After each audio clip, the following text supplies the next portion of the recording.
Doctor कोठेज gastro liver care and GI endoscopy centre, सोलापुरातील अत्याधुनिक गॅस्ट्रो उपचार केंद्र.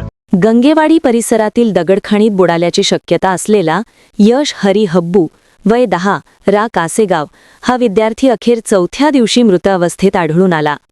रविवारी पहाटे खाणीच्या पाण्यावर त्याचा मृतदेह तरंगताना दिसल्याने परिसरात हळहळ व्यक्त होत आहे.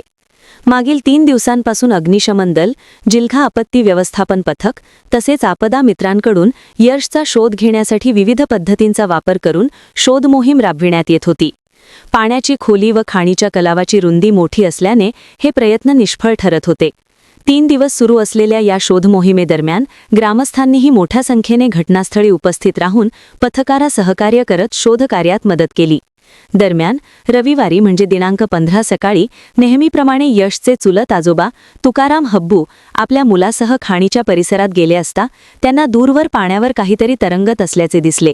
जवळ जाऊन पाहणी केली असता तो यशचा मृतदेह असल्याचे स्पष्ट झाले. यानंतर त्यांनी तात्काळ गावकरी व पोलिसांना याची माहिती दिली.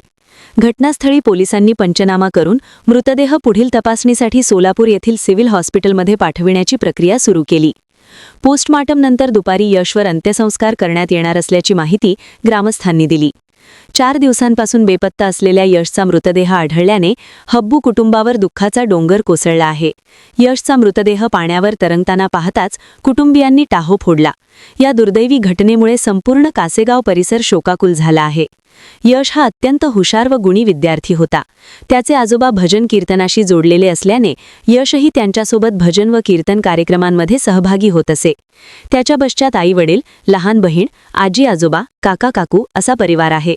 कुटुंबाचा उदरनिर्वाह शेती व मोलमजुरीवर चालत असल्याने या दुर्दैवी घटनेमुळे कुटुंबावर मोठे संकट कोसळले आहे.